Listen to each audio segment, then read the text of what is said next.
Ngayong araw guys, tayo nga ay gagawa ng masarap na merienda. Ito yung ating tuna pie na pwedeng pang negosyo at pwede ring pang benta. Bali, may slice bread tayo dito guys. Ang gagawin natin ay pitpitin lang natin. Yan, ganyan lang yung gagawin natin guys, gamit ng ating baso. Ayan, bali ito na yung nagawa natin guys. Lagay lang natin sa pinggan. Tapos yung ating tuna guys na gagamiting palaman mamaya, bali sasalain lang natin, tatanggalin natin yung kanyang sabaw. Tapos ilalagay lang natin sa isang mixing bowl. Magkadkad tayo ng cheese. Bago tayo magpatuloy guys, sa mga hindi pa nag-subscribe dyan, pa-subscribe po yung ating channel. And don't forget to click the notification bell para lagi yung updated sa mga bagong upload pa nating mga video.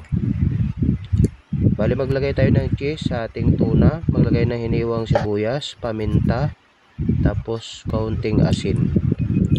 Ayan, haluin lang natin para mag-well combine yung mga ingredients. Tapos sa isang mangkok, bali magpatila ako dito na isang itlog guys. Ayan. Tapos sa isang pinggan naman guys, bali maglalagay ako dito ng breadcrumbs. Tapos ang gagawin natin guys, bali yung ginawa nating ipapalaman natin sa pinitpit nating slice bread. Ilalagay lang natin, tapos maglalagay tayo ng cheese na kinadkad natin kanina. Tapos isasara lang natin guys. Yan, ganito lang yung gagawin natin. Tapos isasara natin to guys gamit ng tinidor. Yan, ganyan lang yung magsara para hindi magbukas o magbuka yung ating tuna pie mamaya.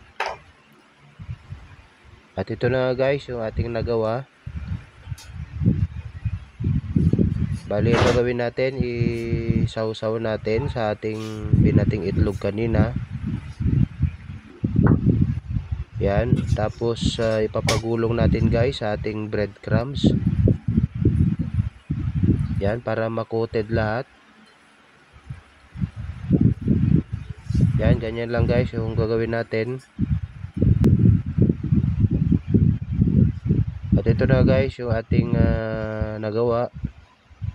Yan, ang ganda ng pagkabalot guys. At ready na tayo sa ating pagpiprito. Yan, painit lang natin yung pan, maglagay ng mantika.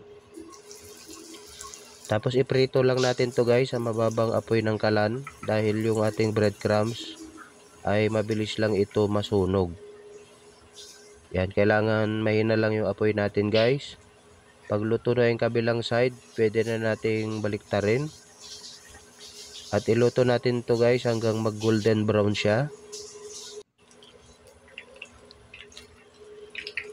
At ito na nga guys, luto na yung ating tuna pie. So hahanguin na natin.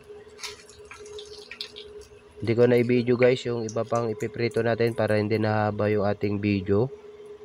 Ayan, talagang itsura pa lang guys, talagang nakakatakam.